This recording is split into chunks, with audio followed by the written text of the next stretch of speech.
একটি ট্যাঙ্ক একটি পাইপ দিয়ে 10 মিনিটে জলপূর্ণ হয়, অপর একটি পাইপ দিয়ে 15 মিনিটে জলপূর্ণ হয় এবং ওই ট্যাঙ্কটি তৃতীয় পাইপ দিয়ে 5 মিনিটে খালি হয়। তিনটি পাইপ একই সঙ্গে চালালে কত মিনিটে জলপূর্ণ বা জলশূন্য হবে? অপশন এ 60 মিনিটে জলপূর্ণ হবে, 30 মিনিটে, অপশন বি 30 মিনিটে খালি হবে, অপশন সি 30 মিনিটে জল পূর্ণ হবে, অপশন ডি 60 মিনিটে খালি হবে।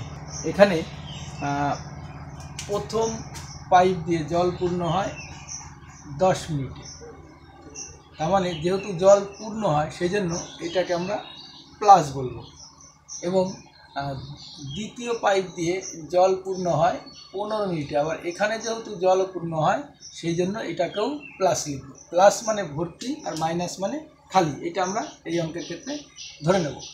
তৃতীয় পাইপ দিয়ে 5 মিনিটে খালি হয়, অর্থাৎ এটাকে লিখব -5। এখন আমি একটু তাড়াতাড়ি করার জন্য একটু অন্যভাবে বলছি প্রবলেমটা। এই 10, 15 এবং 5 এদের লসাগু কত? 10, 15, 5 এর লসাগু হচ্ছে 30।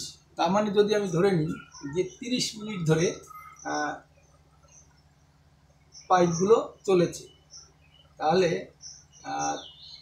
30 মিনিট ধরে যদি চালানো হয় তাহলে 30 মিনিটে প্রথম পাইপটা কতবার ট্যাঙ্কটি পূর্ণ করবে?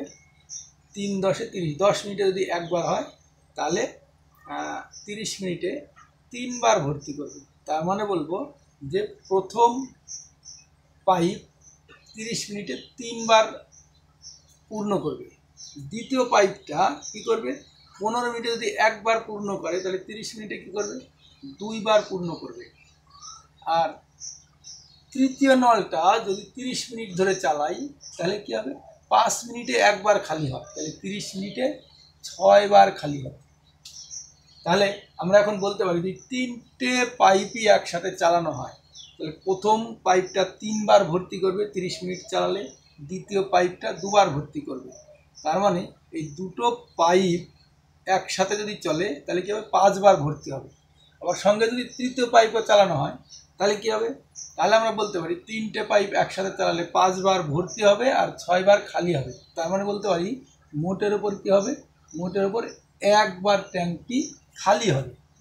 তাহলে আমরা বলতে পারি যে 30 মিনিট ধরে 3টে নলই যদি চালাই তাহলে কী হবে? 5 বার ভর্তি হচ্ছে আর 6 বার খালি হচ্ছে। তার মানে মোটের ওপর যেন ট্যাঙ্কটি একবার খালি হয়ে যাচ্ছে। কতক্ষণে?